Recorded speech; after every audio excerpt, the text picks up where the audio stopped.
pick? Nobody's in the seat that I ain't taking, friend. So this is Sabacc. Sabacc.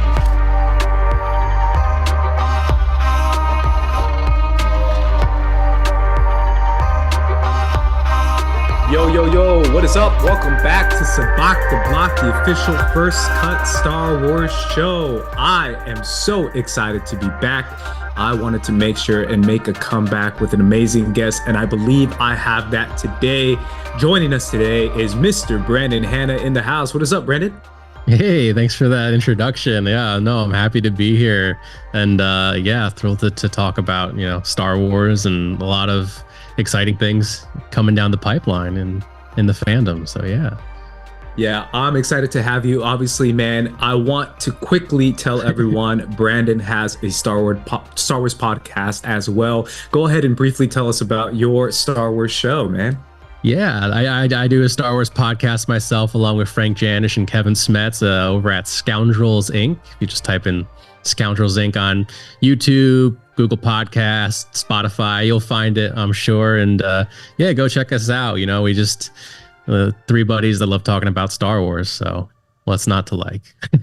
Yeah, we've had you on the show before, so I don't want to get too deep into your Star Wars story. But briefly tell the audience your history with Star Wars and what you're most fan of.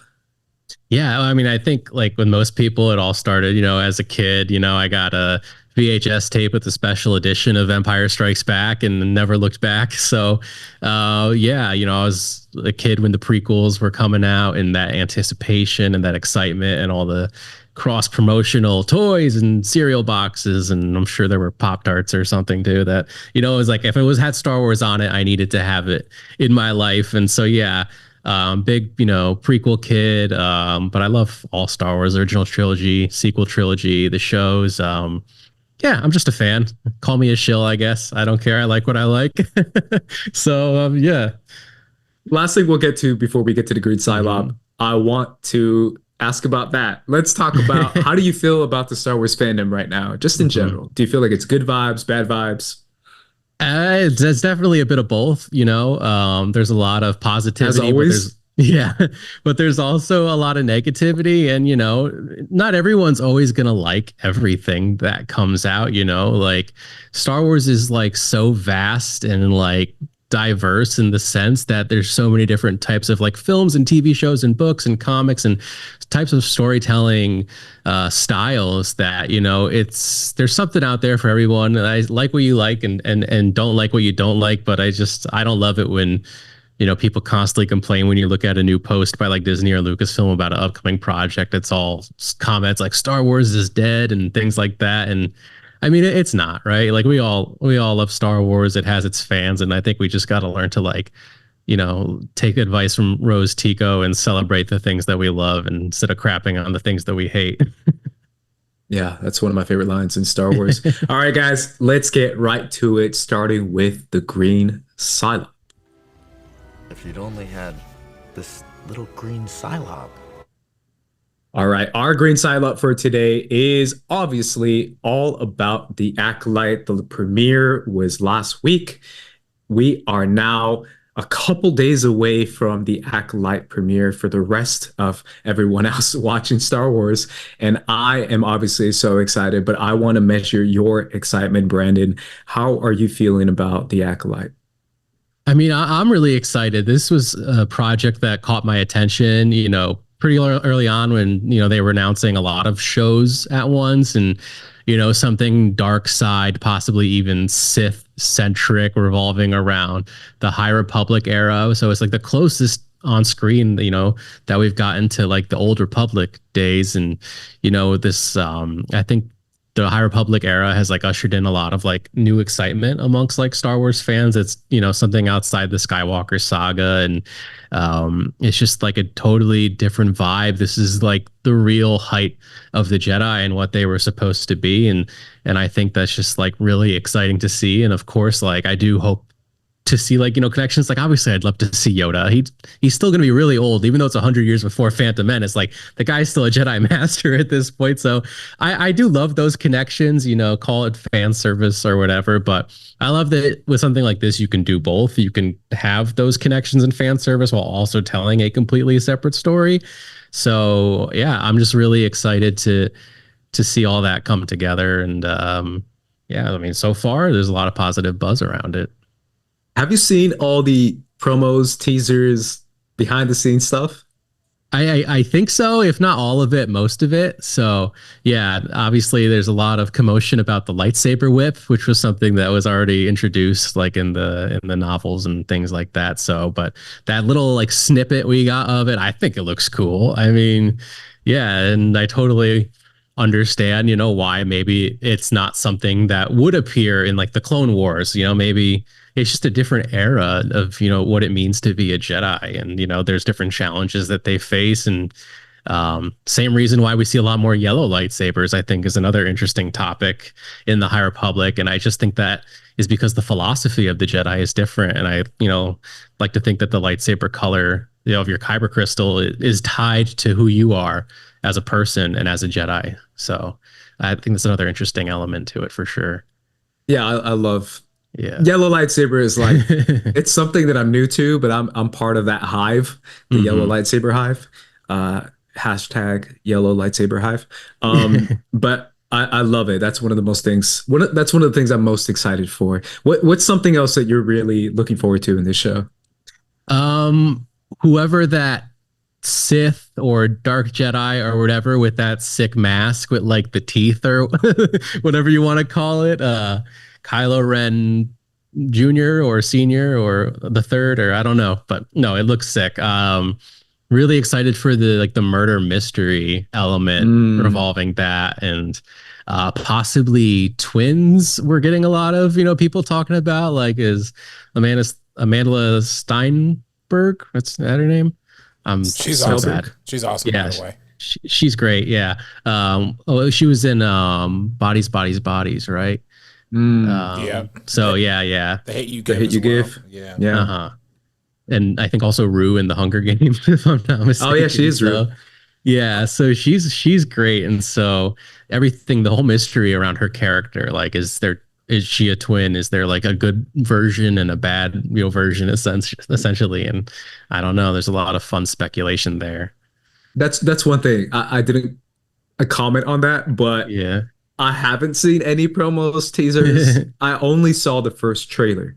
So I've been very, very purposeful. Obviously, I've seen the posters, but I've been very purposeful in avoiding everything that I absolutely possibly can when it comes to the Acolyte, because I want to be surprised, especially if it's a murder mystery. So I've been purposely avoiding everything there. But speaking of Amanda, I want to talk about what cast member you're most excited to see in this show. Oh my God, yeah. So, I mean, Carrie-Anne Moss is just obviously like with the Matrix and all that. Seeing her play a Jedi is super cool. And you know, forgive me for not knowing the name of the actor off the top of my head, but the guy from, I think, Squid Game, that is the Jedi master of this apprentice gone rogue in question. His character seems really cool, really fascinating, and I think we're gonna see like a really strong character arc with him. Almost like it's giving me vibes of like Luke Skywalker failing Kylo Ren, or vice versa, where like someone goes to the dark side and he feels responsible. And so interesting to see that story element in like a new light and like a new setting for sure. Yeah, I mean, you said mine right off the top. Carrie-Anne Moss, The Matrix. Obviously, for anyone who knows anything about me, The Matrix is probably my favorite movie of all time, besides Star Wars, and I absolutely love Trinity. She's one of my favorite characters of all time. And just seeing her with the green lightsaber, the robes, and just that little, obviously I saw the trailer, so that little action scene she has, I was like, bro, I'm so in. It's not even funny. With her character, her name is Indara in the show, and I'm already part of the fan club. I have my Indara shirt coming in the mail. It's in, man. We're locked in for Carrie-Anne Moss in a Star Wars show. It's absolutely exciting to see her elevate to this, and and just continue to kick ass, because that's what she does. Definitely. And you know what? Now that we've had time to like sit on it, I think I might have lied. My most anticipated character is whoever the Wookiee Jedi is. Because it's something like Kalnaka. Yeah, I love Gungi. I think Gungi. I always want to say Gungi or Gungi. Yeah, Gungi. Yeah. I love that character in like the Clone Wars and the Bad Batch so much. So to see like a Wookiee Jedi in live action, I just think is like the coolest thing ever, because Wookiees on their own are already terrifying. Like they're super intimidating. Like even if you yourself are a Jedi and you go up against a Wookiee who's not Force sensitive, it's still not going to be a fun time. So a Wookiee who could use the Force and wield a lightsaber is just utterly terrifying in the best way. So I'm glad he's on our side. Yeah, I can't wait. I love Wookiees. Obviously, I'm wearing the Chewie shirt right now. Yeah. I can't wait to see that. I think that's a really exciting part of the show as well. And I do hope we do get a little bit more of that as well. And obviously, I know there are some other alien characters in the show, but I hope we see a couple, even if it's background, give me a couple more aliens who are Jedi as well. I think that'd be really cool. Give me a Yariel who lightsaber fight scene, y'all. That's all I want. Oh my gosh, that'd be amazing. I don't even know if they're around that time. I'm like, how old is that? How old does that species live for? Like, like maybe he could be alive. But I think that'd be cool to include a couple more alien creatures inside this show who are Jedi. I think that's a really exciting part. Have you kept up with anyone who has seen the show, or any like news or stuff that's been coming out as far as like reviews for this show, or are you trying to avoid all that? Yeah, I haven't like read any reviews specifically. Okay. I've seen a couple tweets with like some positive buzz from, some other, like people like, Star Wars Explained and a few others that were able to attend the premiere, or get like screeners for like the first 4 episodes or whatever it was. So, but yeah, I'm trying to, like, I'm already sold, so I don't need to read up anymore. And yeah, I hope I didn't like allude to like any spoilers that you didn't know. I know you're trying to keep keep a clean slate. But to be fair, you said you saw the poster, and the twin speculation, at least that I know about, came from having 2 of them on the poster. Yeah. I didn't even catch that. Yeah. That's crazy. Yeah, I've been trying to avoid as much as I can, but no, you're good. You're solid. The murder mystery part, for some reason, I'm just this weird fandom is going to come out of me, but it reminds me of Supernatural. Supernatural season 4, when Castiel finds out that they're killing angels, and it's like, who's killing the angels? I don't know why it reminds me of like, who's killing the Jedi? We'll see if it turns out the same way as the Supernatural season 4 did. But either way, I'm super excited for this show. Do you have any predictions or hopes as far as who you're going to see, what you're going to see?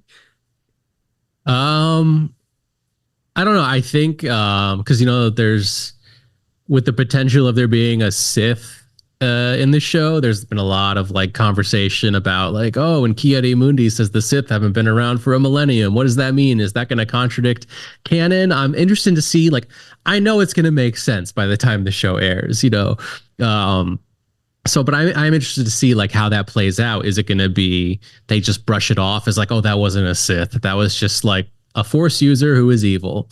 Or is there going to be people who know that it's a Sith and keep it the secret? Do they die? What's going to happen? I don't know. So the whole mystery of the Sith element, especially in this time period, I'm interested to see how that's going to play out. And I don't know if I have any predictions. I guess I'll make a bold prediction and say Yoda shows up in one scene, at least one scene. They're like, hi, Yoda. He goes, hello. That's it. Yeah, he'll definitely. He's gonna show up. I'm almost positive he's gonna show up. Yeah, is Plagueis around in this time? I think so. He's alive. Whether or not he is, I think the Sith. Yeah, yeah. Like whether or not he's the Sith Master, I think he might be. He could potentially be a little young for that.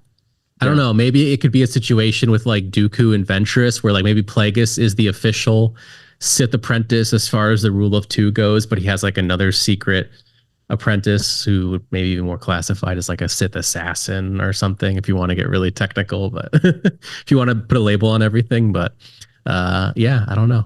It'd be cool if we saw Plagueis on screen and like actually like had more of a canon confirmation of like his species and like his existence around that time. That'd be sweet.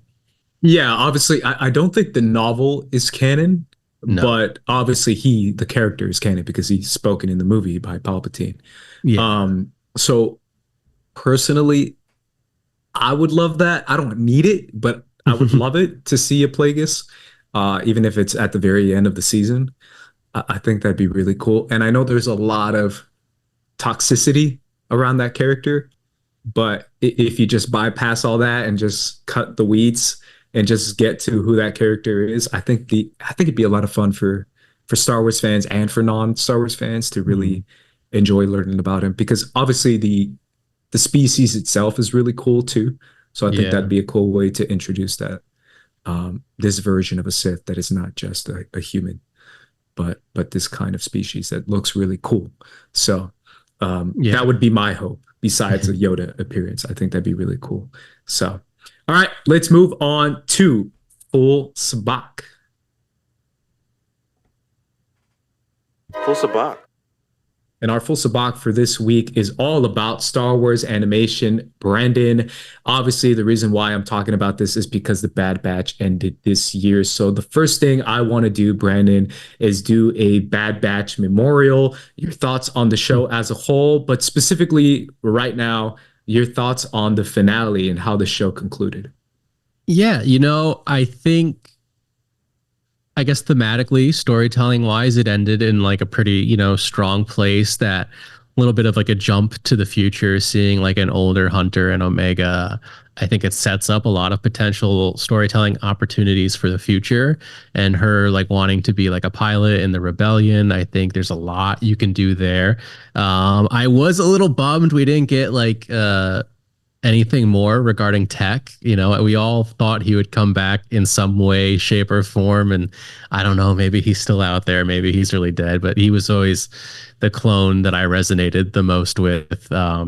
So I, you know, was bummed for that aspect of it, but at the same time, like, I get it. Like, there was more important things to focus on, and how the whole story, I think, tied into the Project Necromancer and Palpatine. And I thought that was like a pretty interesting way to do it. You know, when the show was first announced, it's like, okay, these interesting, you know, characters from the Clone Wars, it's probably not going to be much more than like a villain of the week, adventure of the week type show. And, you know, for a lot of episodes, especially in the first season, it kind of was, but there was these overarching themes in it, I think, that, you know, tied in really well to the Mandalorian and Andor at the same time of their release, and talking about, you know, tyrannical governments and the you know, the Empire and what, you know, they were doing, not just to like the clones themselves in that perspective, but, you know, the people of, you know, the galaxy. And so, and how that affected these characters as a whole. It ended up being like a really appropriate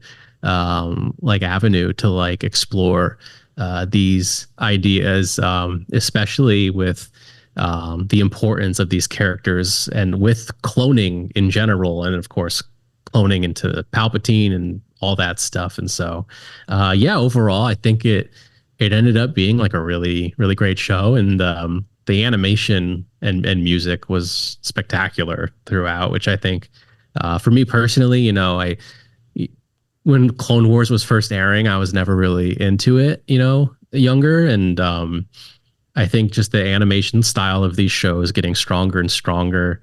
It feels so tangible now. So it just makes it so much easier to kind of like, if anybody has like a bias against animation, which I think a lot of us do and a lot of us don't, but like it helped me get past my own like personal like animation bias, I would say. Because yeah, it was just a beautifully made show. Yeah, that's such a good point as far as the elevation of the animation from the original Clone Wars series, and also about the clones themselves, because there are a few seasons inside the Clone Wars that kind of do this retrospective introspective look as far as what the Clone Wars, or what the clones are as beings, as people, and who have their own personalities, their own interests, and their own thoughts as far as what this war has become. And the fact that Bad Batch was able to take that and elevate that with specific characters, with obviously our Clone Force 99 crew, is a very interesting thing, because it almost kind of makes it deeper than stuff that we've seen before, even though obviously that may be sacrilegious to say, because I know a lot of people like the Clone Wars, but I do feel like the Bad Batch was able to do certain things that maybe the Clone Wars weren't able to do, because they were a little bit more focused on Anakin and on Obi-Wan and that little crew, versus, and Ahsoka obviously, versus the clones themselves, even though we do have clone arcs inside the Clone Wars. Yeah, the Bad Batch is deep, man. The Bad Batch is able to do a lot of complex things that I'm really grateful for. And obviously characters like Omega, who I know a lot of people didn't like in season 1. I don't know if you remember that. People hated Omega in season 1, but they came around to really loving who she is as a child inside this world, and trying to be a good person inside this really cruel world after Order 66, which is a really interesting point of view. So I love the Bad Batch. I rank it really high. But speaking of rankings, Brandon, Yes. I'm curious to see your thoughts on the other animated shows. As you're telling me your rankings, let me know how you feel about these other animated Star Wars shows, and give me your ranking for your favorite Star Wars animated shows, obviously starting with your least favorite. Yeah, so to be fair, I haven't seen the entirety of a lot of them. I've seen like a lot. Like I've seen the entirety of the Bad Batch, but like Clone Wars and Rebels, I definitely have like my blind spots. But I would say, I think Rebels, like it's sort of, start with least favorite, you said, right? So, and this is including like Tales of the Empire, Tales of the Jedi, or just the big ones. Yeah, we can include that. Yeah, we should include it. Yeah. Okay. I guess like nothing against Star Wars Resistance, but that probably goes at the bottom of a lot of people's list.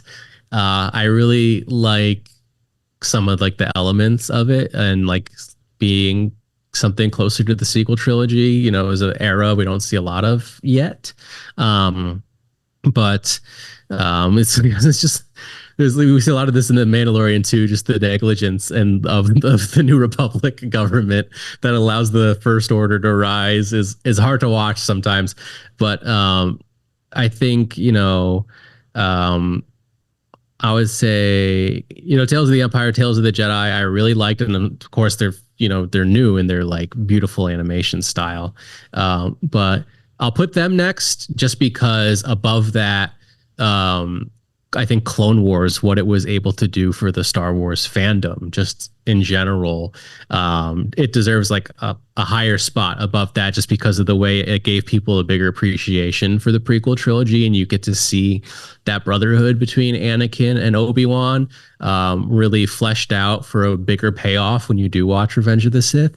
And then I think above that, I'd put Bad Batch, just because of like we talked about, it's like a child-friendly show with a lot of like heavy like adult themes, not just about like the dangers of like a tyrannical government, but also like I think it's important because you see Omega's, like you said, she was like this like beacon of hope in like a very dark time where she always had to do the right thing. She always had to like save her friends. She always had to put other people first, and even at times when it felt stupid to do so. And you see that dynamic with her and these clones who are like her like older brothers, and you see that back and forth of following your head versus following your heart, and like that balance of knowing when to do which, and seeing things through the mind of this child who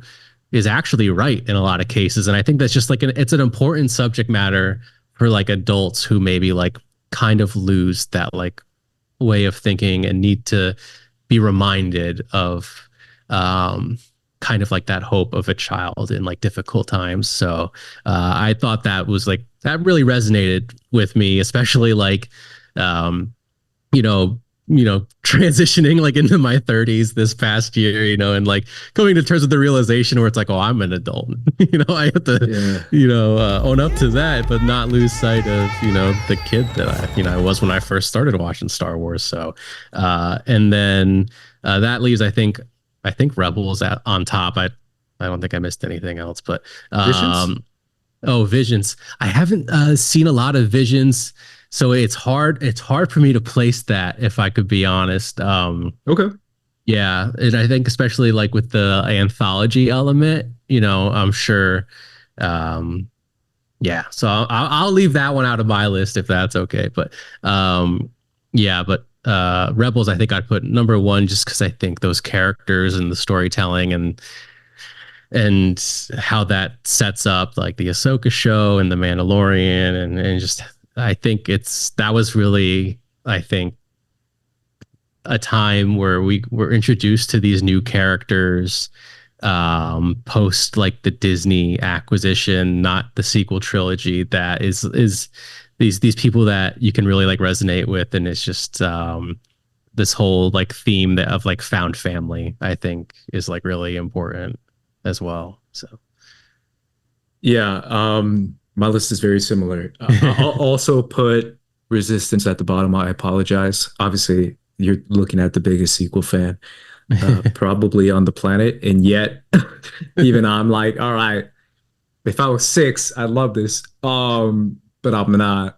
So I'd probably put that at the bottom, followed by, oh, by the way, I'm not counting the Clone Wars original animated show. But then I would probably put the Tales of the Empire, Tales of the Jedi, starting with Tales of the Empire. I would actually rank Tales of the Empire higher. I don't know if you did. But I'd go Tales of the Jedi, then Tales of the Empire as my next two. Yeah. I think, I don't know. I love the stuff with Barriss and like I was going to say that the Barriss Offee stuff. I think that character is like really fascinating as a character just because it's like I don't think she's necessarily like a bad evil person, and that's like such an interesting discussion to have. It's like a moral gray area because it's like, yeah, she did a horrible thing, like she committed like an act of like terrorism basically in the Clone Wars and framed Ahsoka for it, but when you like dissect why she did it, it was because she saw these things in the Republic that would eventually become the Empire, so she could see the writing on the wall ahead of time before anybody else, and she saw what the Republic would become, in my opinion, and I think she did a horrible thing, but I think she did it for the right reasons, and it opens up this like whole like moral like study of like what can we accept? Can we accept bad things that are done for good reasons and vice versa? And like, when does a good person become a bad person, and are they redeemable? I think just a really fascinating character in Star Wars. Yeah, I think that's why I would rank it higher than Tales of the Jedi. I actually didn't care for. I already forgot her name. I'm so sorry. Morgan Elsbeth. Morgan Elsbeth. I'm so sorry. Yeah.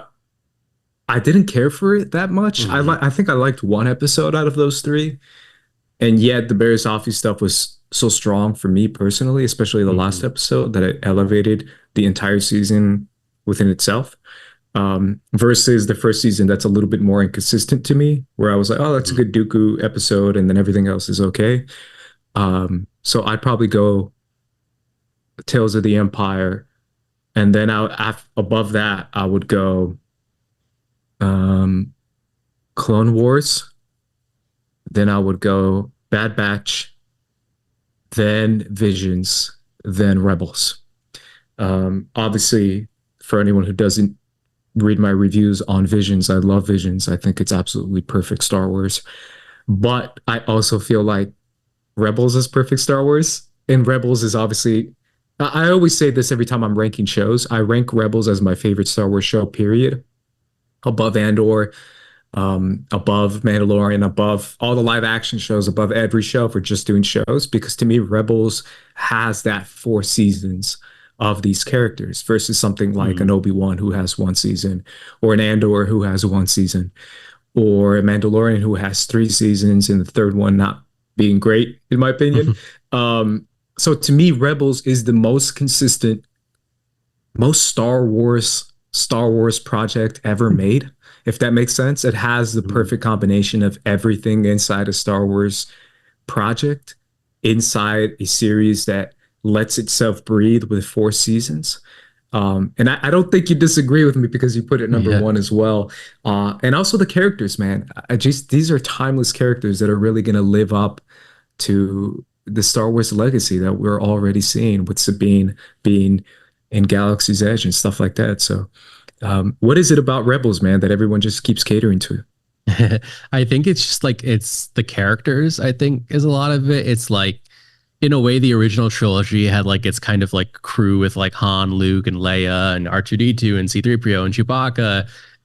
It's like, what if we got to see the adventures of these characters like across 4 seasons, and not just like, okay, they're together in this movie, but then like they're split up in the next movie, and then they like come together again and then kind of split up in the third movie. It's like you get to see like this like lived in world with these like great characters that all have like, you know, these different like, you know, like archetypes and tropes and like character arcs, and how that all comes together. And they're great entertaining characters. And I think you know, there's a lot of like, you know, like with like Zeb, there's like some like old like Chewbacca like concept art that like helped create him, and like just different things like Ralph McQuarrie like isms, I guess, in the show.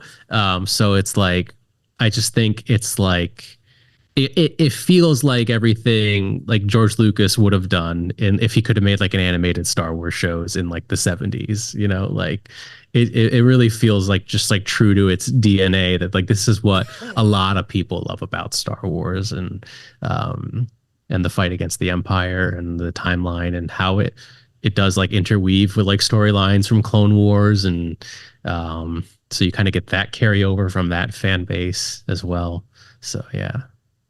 Yeah, it's incredible. It's my favorite Star Wars, probably one of my favorite Star Wars things, like period. It's hard for me to compare the films to the movies, but if I'm forced to, it's definitely up there as my favorite. But I do feel like they should be separated because, again, I've said it before, 4 seasons is a lot more time to digest the character than maybe 1 season or 1 movie.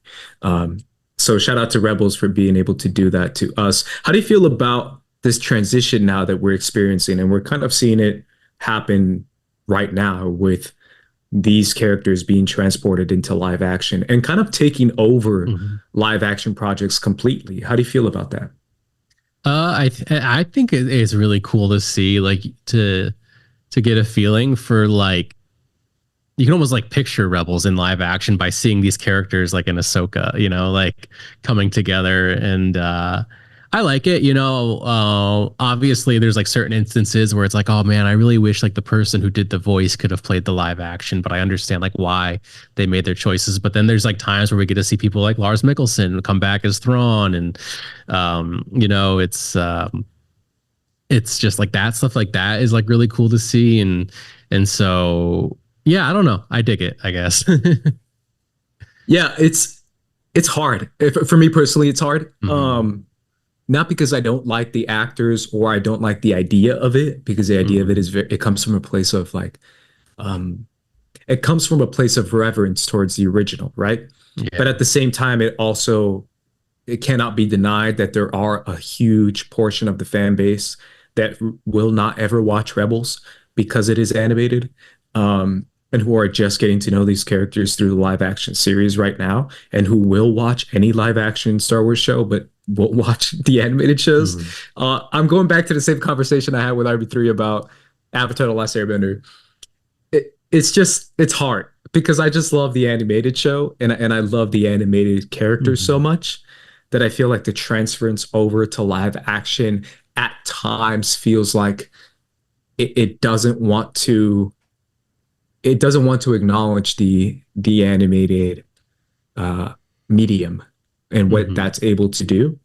But at the same time, I don't feel like that's necessarily the case for this.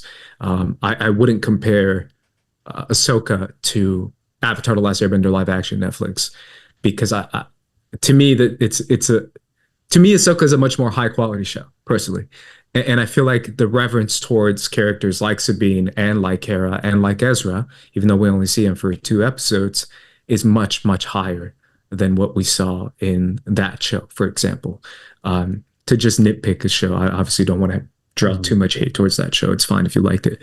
But I think it's cool because people do get to know who these characters are, and they do get to experience them and see what a lot of fans saw. And to see, honestly, I said this on Twitter, to see the proper representation for these characters, like a Natasha playing Sabine, or like I know his name from heart and I lost it in my head. Ezra's actor is I forgot his name. What's his name? He's great as Ezra actor. Ezra live action. I'm looking it up. Iman. Iman Esfandi. Iman Esfandi as Ezra. That one to me actually hit harder than Sabine, obviously because maybe Sabine is in episode 1, so it hits a little less hard. But seeing Iman play live action Ezra got me.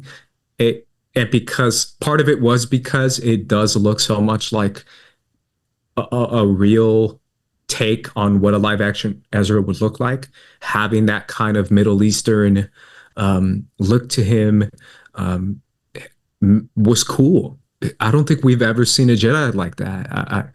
I think it really does matter to see this kind of, you see a bearded fellow who does look like he's from the Middle East, and I believe Iman is Persian, who can represent Ezra in that manner in a way that we haven't seen before in Star Wars. I don't think we've ever seen that in Star Wars, playing a Jedi at least. And seeing him have that Ezra personality was also really cool. And obviously Hera is just a different level. I can't even talk about Hera at this point because if I do, I get in trouble. Because it's just too much love. It becomes creepy. But I really do love these characters. How do you feel about the Filoni movie that we're going to get? Have you heard anything about it? What's going to be about, and what is your anticipation for it? Yeah, I don't know. So yeah, I agree. Like, I think like Amon was so great as like Ezra, and I think I like being able to bounce back and forth between the animation and live action. Like we see like we went from live action to animation with Clone Wars, and this is kind of like the opposite. So, you know, maybe we can go back to that with like another era of Star Wars and see Han, Luke, and Leia in animated form. But as far as the Filoni movie is concerned, I mean, people have always, I feel like people have speculated for a while that it would be like a tie-in, like Avengers style, like Ahsoka and Mandalorian and Skeleton Crew, and like what would have been Rangers of the New Republic all coming together.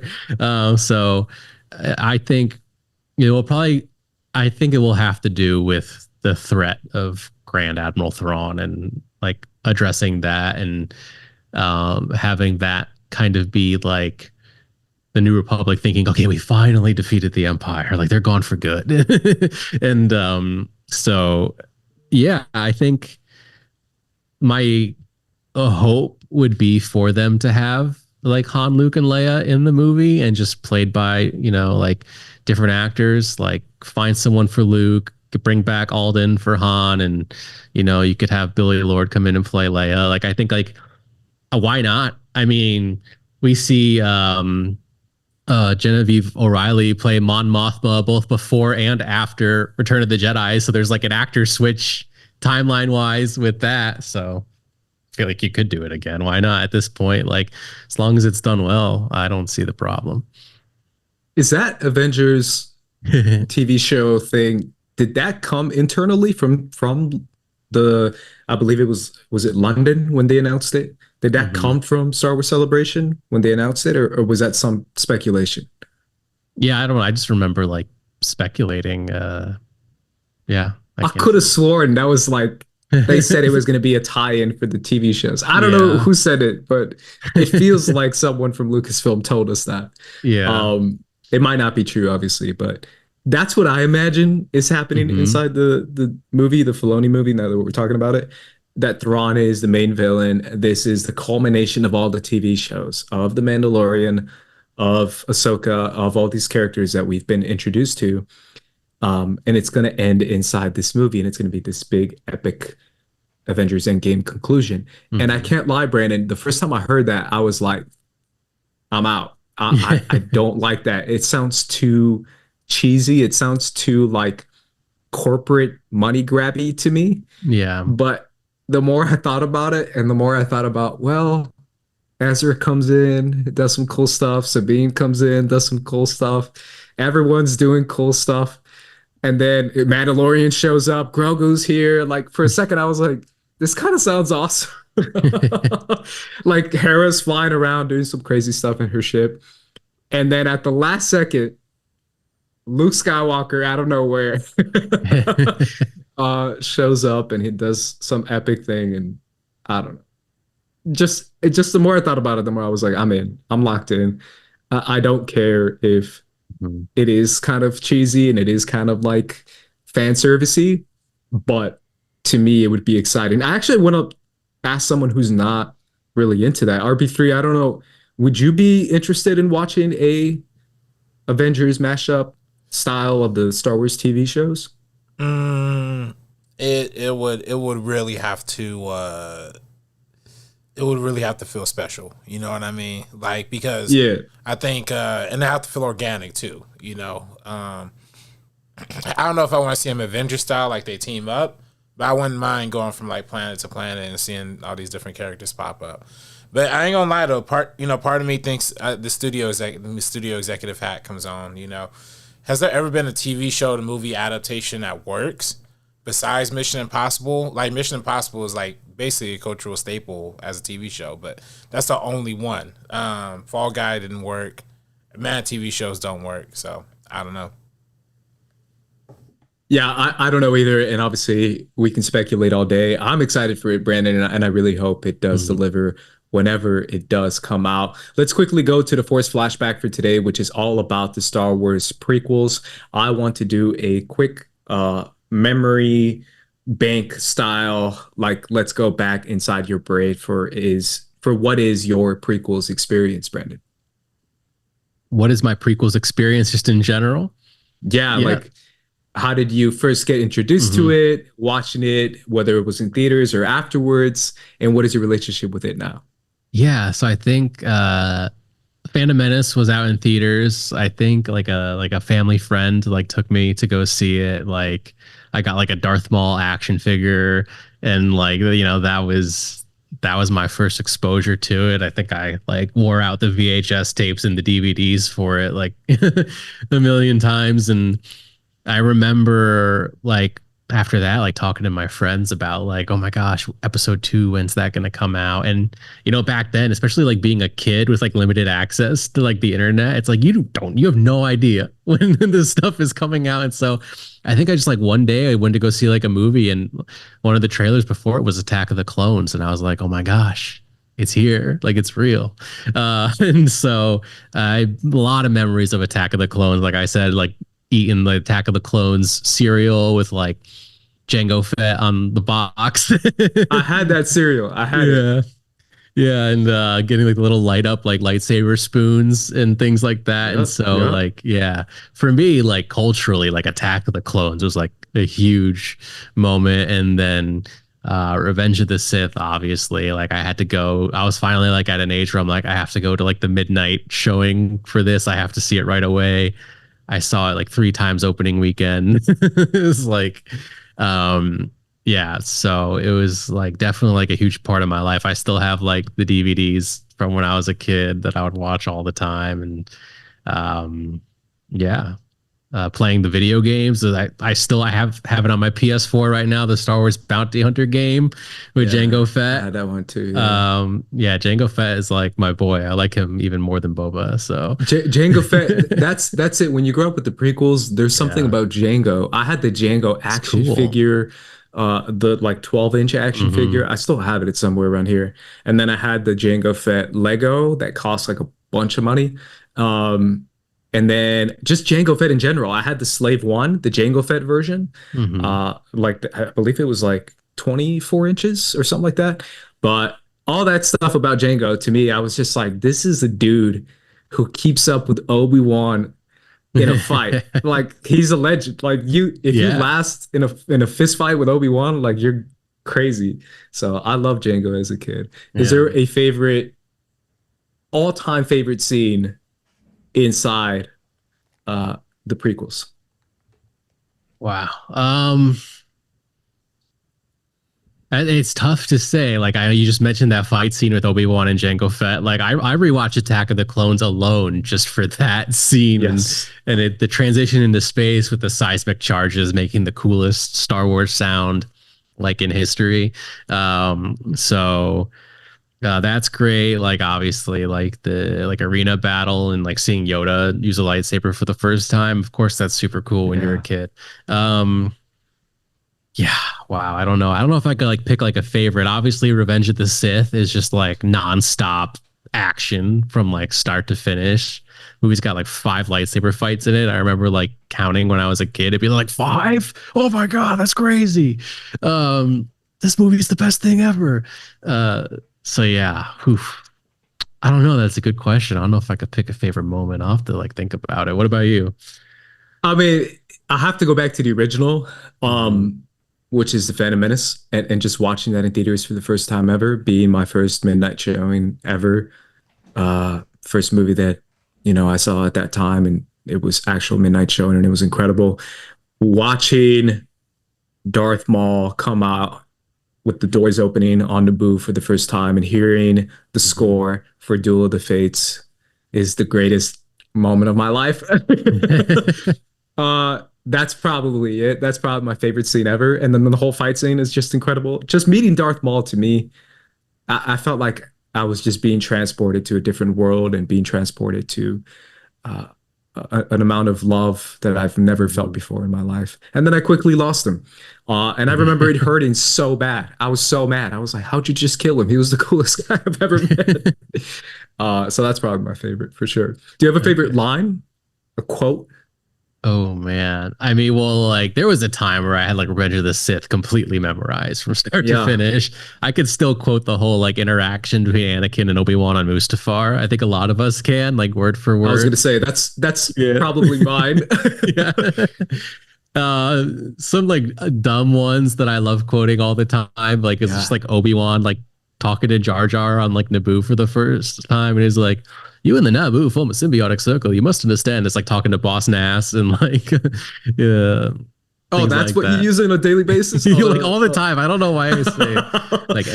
See, because I do the same thing. I use Star Wars quotes on a daily basis, but I use it as like Anakin in Phantom Menace Episode 1 when I'm like fixing my computer. So I'm like, it's working. Like I quote that.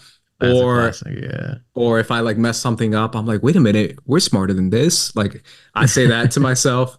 I do a ton of Star Wars quotes that I always remember. My goodness, you've grown up is one I've used a lot. Just a ton of Star Wars quotes from the prequels that are so fun to use on a daily basis. I think that's one of the best parts of the prequels for sure is the dialogue, which is absolutely insane. I want to move on. Brandon. Oh yeah, go ahead. Oh no, I was just gonna say like even like I love how like Kitster like says like that's so wizard, and then there's like a robot chicken bit where like Darth Vader, he's like obviously he's all grown up and he's just like, how come no one says wizard anymore? Like that's so wizard. I just love that. Yeah, prequels are fun, man. I absolutely love them. I want to move on because I know you have a timeout. A hard out, I'm sorry. Squad Up with Squad Leader Ace this week is a very exciting episode because I wanted to do a science-based Squad Up with Squad Leader Ace. So for you, Brandon, especially being such a science fan that you are, I wanted to do a specific one for you. And the Squad Up I have for you is that you are constructing a new starship. You want to create the best light freighter ever constructed. And in order to do so, you need a team. You need a lead project manager, someone who is overseeing the entire project, a leader who can inspire, motivate, effectively communicate while also understanding all the science and engineering, a lead engineer, a mastermind engineer who can conceptualize a fantastic ship, a ship salesman. This is someone who can communicate the scope of what your ship entails, and they can create funding from investors and sell the ship to an interested buyer, a planet to build your ship on, a unique design feature, which is my fifth thing that you need, something that will grab the attention of anyone seeing the ship, and then finally a ship name. So 6 things. Brandon, I'll start with number 1. Who is your lead project manager for your ship construction? Yeah, definitely. Sorry, let me just pull this up so I could gather my thoughts. But I will say lead project management. I want to go. I'll go Commander Rex. I think he just he's gonna get everyone in line. Keep all of his ducks in a row. I think he's got great project management qualities about him. So I think anything in the Star Wars universe, if there was even the paperwork, I know he would fill out flawlessly. So yeah, it's tough to pick this because you obviously want someone who's not a hard ass, but someone who will keep you in line when you need it, but also someone who can motivate you and you can be inspired by that person. I kind of like having a tough coach. Give me a coach that's going to be in my face. Give me a Coach Taylor. So for my lead project manager, I'm picking Mace Windu. I was thinking Mace, actually. That's so funny. He crossed my mind for a second. Yeah, he will absolutely make sure we are efficient as possible. And at the same time, in a weird way, in a scary way, he's going to motivate us. He's going to be like, look at my purple lightsaber, bro. Like, what you going to do? And we're going to be like, he's right. Mace is right. We got to keep going. We got to keep working. Intimidating so that's boss. Intimidating boss. Yeah. That's why he is my lead project manager. Who is your lead? Yeah, I was gonna say, I feel like he can give orders with just a look, like that side eye that he gives. Yeah, and you're just like, damn, bro, he's right. We got to keep going. We got to get it right. Who will be your lead engineer, Brandon? So I was thinking, I know his expertise was with one thing, but I feel like he can carry over in this very easily. I'm gonna have to pick Galen Erso. I think this is the man that designed the Death Star, so.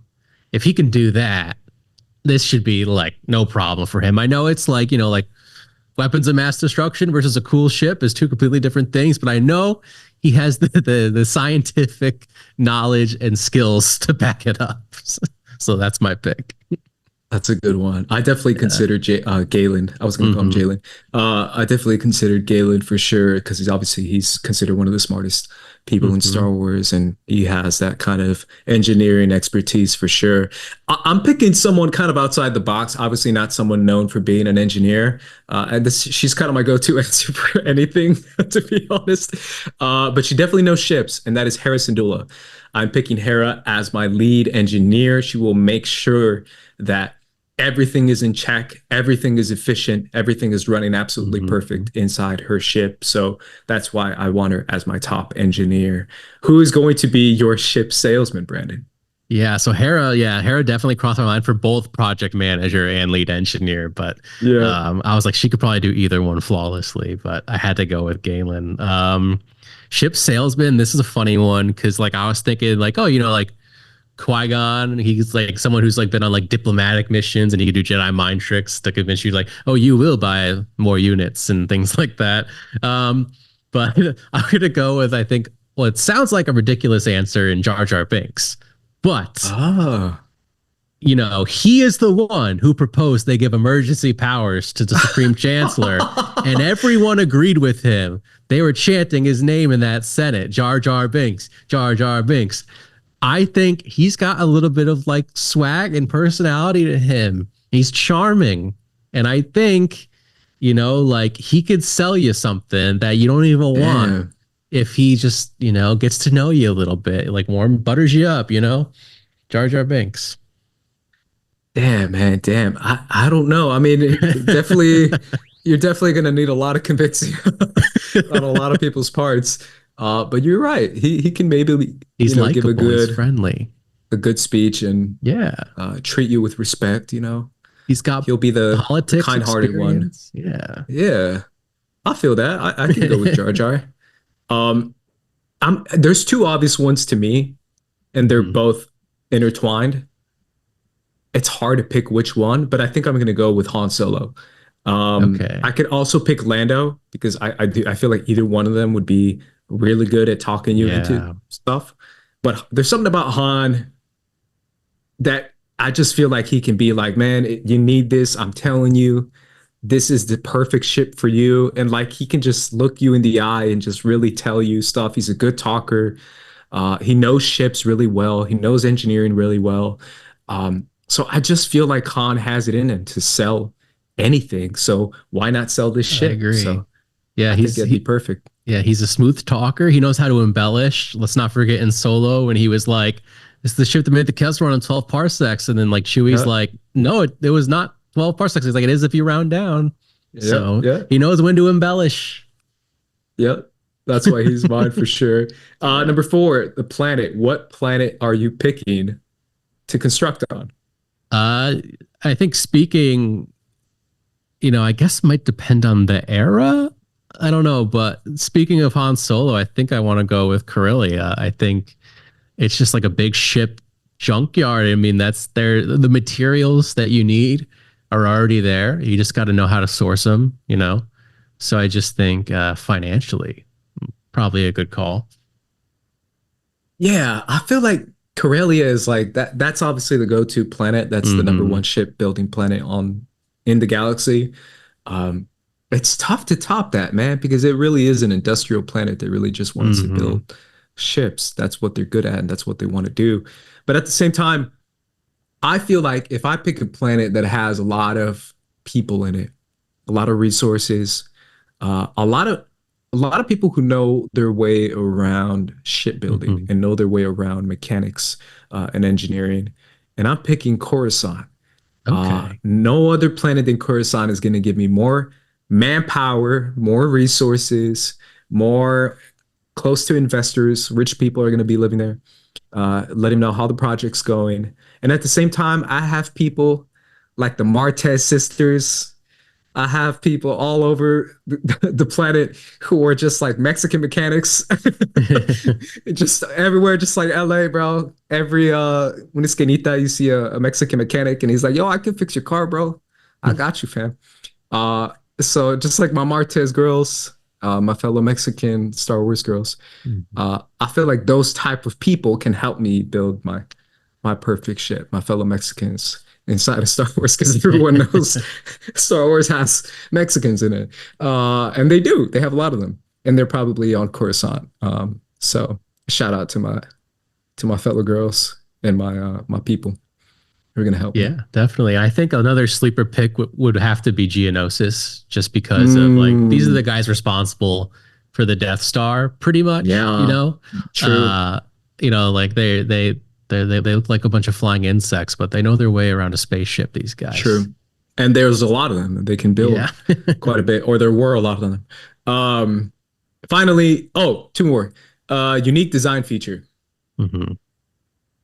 Let's see. So like when you say that, like something attention grabbing, like a visual feature or like a functional feature, I guess. I say visual because to me it's more about the visual. Yeah.